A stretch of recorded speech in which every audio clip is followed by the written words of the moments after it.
Hello dear students, good morning to all of you. You are welcome. Exercise 3.3 में आज question number 11 discuss कर रहे हैं. Question number 11 में आपको दिया हुआ है फाइंड मेजर ऑफ एंगल सी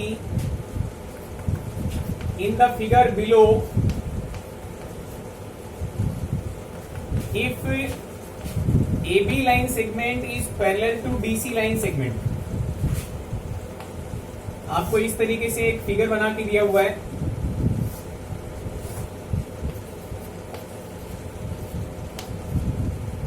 ये एंगल आपको 120 डिग्री दिया हुआ है. AB लाइन सेगमेंट आपको पैरेलल दिया हुआ DC लाइन सेगमेंट के. आपसे एंगल C की वैल्यू पूछिए. तो देखो इसका सॉल्यूशन कैसे निकाल सकते हैं. हमने ये पढ़ा है कि पैरेलल लाइंस के बीच में एडजेसेंट एंगल्स का सम 180 डिग्री होता है. तो ये आपकी दो पैरेलल लाइंस हैं. इन दोनों पैरेलल लाइंस के बिटवीन एडजेसेंट एंगल देखने हैं. तो इन दोनों के बिटवीन दोनों एडजेसेंट एंगल ये हो सकते हैं या फिर ये हो सकते हैं. ये भी दोनों एडजेसेंट एंगल है दोनों के बीच में, और ये दोनों भी एडजेसेंट एंगल है दोनों के बीच में. तो इन दोनों का सम 180 होगा और इन दोनों का सम भी 180 होगा. तो हम लिख सकते हैं अकॉर्डिंग टू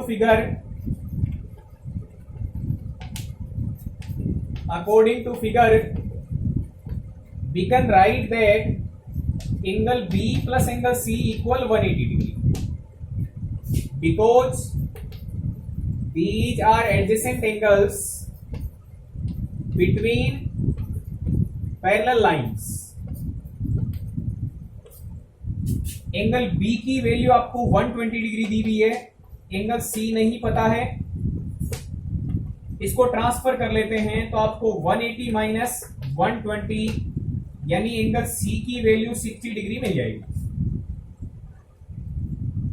अब इस तरीके से आप क्वेश्चन नंबर 11 को कर सकते हैं. क्वेश्चन 12 डिस्कस करते हैं. क्वेश्चन नंबर 12 में आपको फिगर इस टाइप से बना के दिया हुआ है.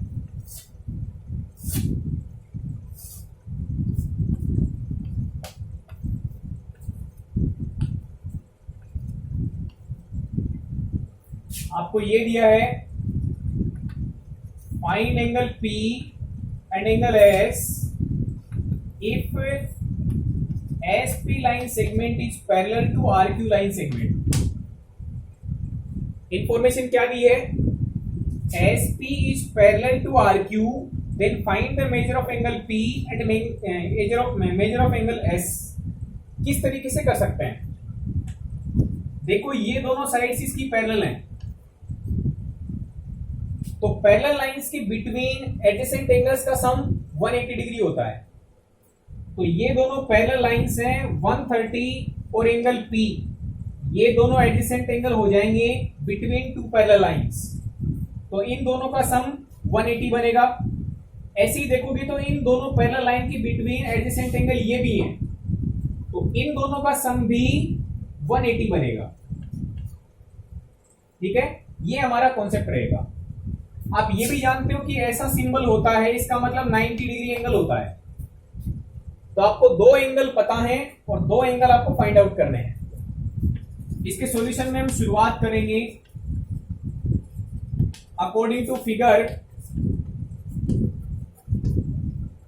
Angle P plus angle Q will be equal to 180 degree. Reason क्या होगा? Because they are adjacent angles between parallel lines. P की वैल्यू निकालनी है. Q आपको 130 दिया है. 180 माइनस 130 कर लोगे ये 50 डिग्री आपका आंसर आ जाएगा. ठीक है, यहां पर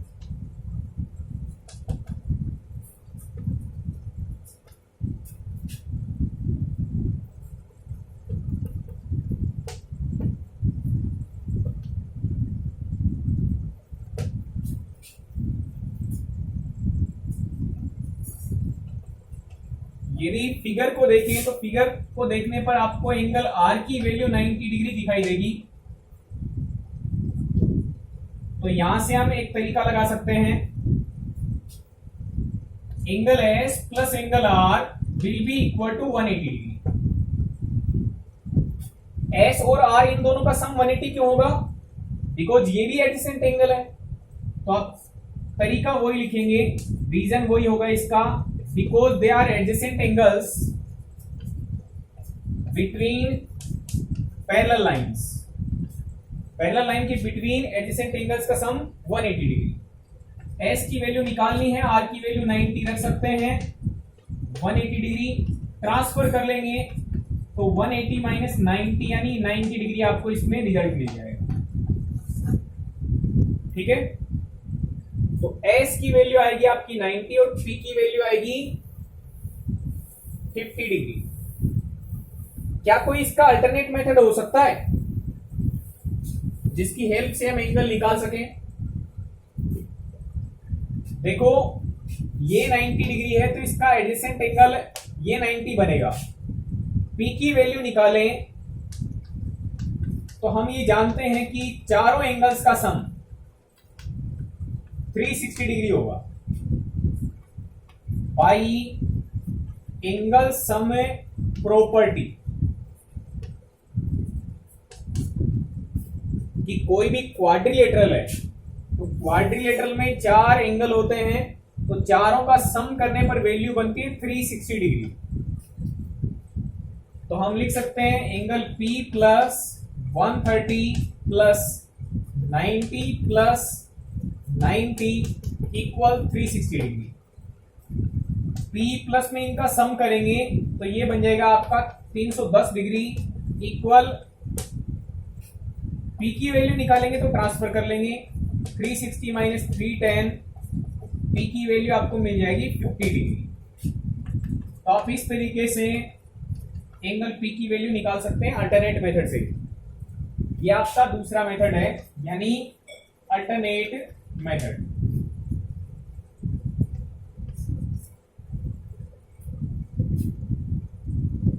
नेक्स्ट हमारी जो एक्सरसाइज 3.4 है, इसमें 3 स्पेशल टाइप के क्वाड्रिलेटरल हैं जिनको एक एक करके देखते हैं।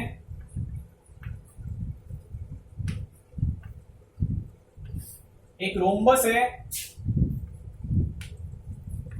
एक रेक्टेंगल है और एक स्क्वायर है। ध्यान से देखिएगा, रोम्बस इस टाइप का होता है जिसमें चारों साइड्स इक्वल होती हैं, अपोजिट एंगल इक्वल होते हैं, एक डायगोनल बड़ा होता है, एक डायगोनल छोटा होता है, डायगोनल्स बाइसेक्ट करते हैं और 90 डिग्री के साथ में बाइसेक्ट करते हैं। सपोज इसका नेम एबीसीडी है तो आपको प्रॉपर्टीज इसकी याद रखनी है। प्रॉपर्टीज देखो 3 तरीके से याद रखनी होती है, साइड के रेस्पेक्ट में क्या प्रॉपर्टी है, डायगोनल के रेस्पेक्ट में क्या प्रॉपर्टी है और एंगल के रेस्पेक्ट में क्या प्रॉपर्टी है। तो सबसे पहले देखते हैं इसकी प्रॉपर्टी साइड के रेस्पेक्ट में। तो आप लिख पाएंगे ऑल साइड्स इक्वल, इसकी सारी साइड्स इक्वल होती है, means length of AB equal length of BC equal length of CD equal length of DA, चारों साइड्स इक्वल होती हैं। साइड्स के बारे में ये है जानकारी। फिर देखेंगे हम एंगल्स के बारे में। तो हम ये देख पा रहे हैं कि अपोजिट एंगल्स इक्वल होते हैं, opposite angles are equal, means angle A is equal to angle C and angle B is equal to angle D। Opposite angle equal होते हैं। एंगल्स के बारे में देख लिया। अब डायगोनल्स की बात करें तो आप ये देख पा रहे हैं diagonals are not equal.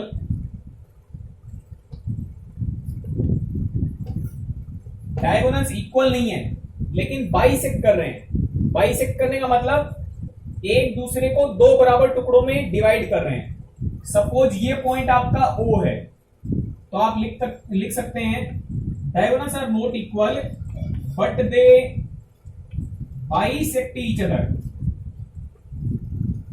But they bisect each other at 90 degree. हम लिख सकते हैं कि OA part will be equal to OC part and OB part will be equal to OD part. ये पार्ट इसकी इक्वल होगा, ये पार्ट इसकी इक्वल होगा, और डायगोनल दोनों इक्वल नहीं है, तो आप लिख सकते हैं AC is not equal to BD। और एंगल की बात की जाए तो आप लिख सकते हैं एंगल AOD बराबर एंगल COD बराबर एंगल AOB बराबर एंगल COB। ये सारे एंगल 90 के हैं। कहां पे? यहां पे। बिटवीन डायगोनल्स एंगल कितने हैं? 90 के।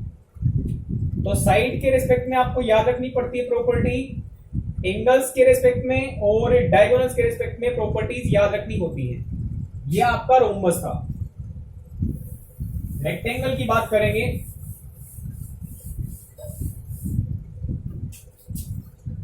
रेक्टेंगल आपका इस टाइप का फिगर है जिसमें अपोजिट साइड इक्वल होती हैं, सारे एंगल 90 के होते हैं। इसमें डायगोनल भी इक्वल होते हैं और डायगोनल्स के पार्ट्स भी इक्वल होते हैं, यानी 4 पार्ट बनेंगे और चारों पार्ट्स इक्वल होंगे। यहां पर बीच में 90 एंगल नहीं बनेगा।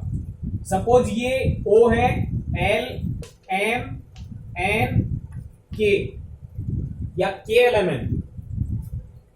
इनकी प्रॉपर्टीज के बारे में देखें तो पहली प्रॉपर्टी साइड के रिस्पेक्ट में है, तो साइड सारी बराबर तो नहीं है लेकिन अपोजिट साइड बराबर है, तो आप लिख सकते हैं इसमें opposite sides are equal. It means side LM is equal to side KN and KL side is equal to NM। Opposite side equal. दूसरी बात करें एंगल की, तो सारे एंगल 90 के होते हैं, तो आप लिख सकते हैं ऑल एंगल्स आर 90 डिग्री। इसका मतलब क्या है कि एंगल K की वैल्यू, एंगल L की वैल्यू, एंगल M की वैल्यू, एंगल N की वैल्यू सारी 90 डिग्री। एंगल्स के बारे में हो गई बात। तीसरी बात डायगोनल्स की, तो आप देख पा रहे हैं इसमें डायगोनल बड़े छोटे नहीं है, diagonals are equal. Means KM diagonal की लेंथ जितनी है उतनी ही LN की है, and diagonals bisect each other. Diagonal एक दूसरे को बराबर टुकड़ों में डिवाइड कर रहे हैं। अब जानते हैं ये दी है 6 सेंटीमीटर की है, तो ये भी 6 की होगी, और बराबर टुकड़े बनेंगे तो 3 3 3 और 3, मतलब सारे चारों पार्ट्स इक्वल। तो आप लिख पाएंगे KO part will be equal to LO part will be equal to MO part will be equal to NO part, यानी ये चारों पार्ट्स बराबर होंगे। एक बात और याद रखें, यहां पर एंगल आपको 90 नजर नहीं आएगा। एंगल बिटवीन डायगोनल्स इसमें 90 नहीं होता है। एंगल बिटवीन डायगोनल्स पैरेललोग्राम में भी 90 नहीं होता है और रेक्टेंगल में भी नहीं होता है। तो ये आपकी रेक्टेंगल की प्रॉपर्टीज थी। लास्ट जो आपका फिगर आएगा वो स्क्वायर आ सकता है। स्क्वायर की प्रॉपर्टीज देखें।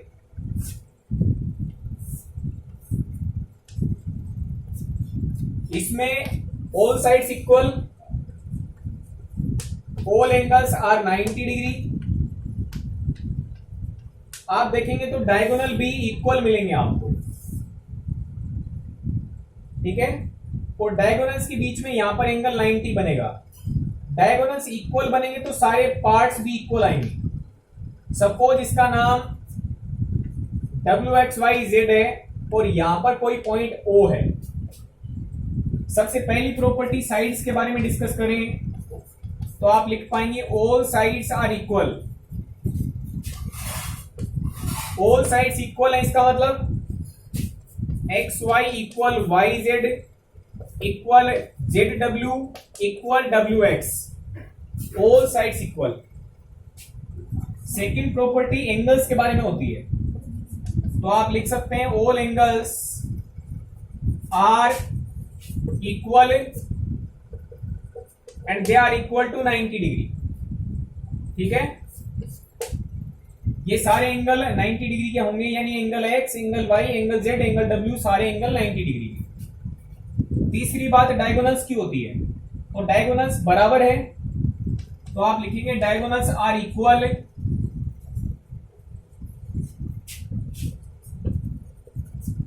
And they bisect each other at 90 degree. ध्यान से देखिएगा, इसमें तीन बातें हैं।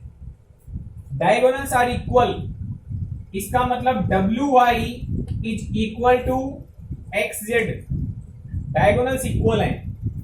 They bisect each other, bisect करने का मतलब क्या हुआ, सारे टुकड़े बराबर हैं, ये दोनों टुकड़े बराबर हैं, ये दोनों टुकड़े बराबर हैं, लेकिन टोटल डायगोनल बराबर है, इसका मतलब चारों टुकड़े बराबर हैं। तो आप लिख सकते हैं OX equal OY equal OZ equal OW, सारे ही चारों पार्ट्स इक्वल होंगे। तीसरी बात है 90 डिग्री एंगल की, तो एंगल 90 कहां पर होगा, यहां पर डायगोनल्स के बीच में एंगल 90 होगा, तो आप लिख पाएंगे angle WOX equal angle WOZ equal angle XOY equal angle YOZ equal 90 degree. यहां पर एंगल बनेंगे वो सारे 90 के होंगे। ओके स्टूडेंट्स, तो ये प्रॉपर्टीज आपको याद रखनी है। Thank you very much.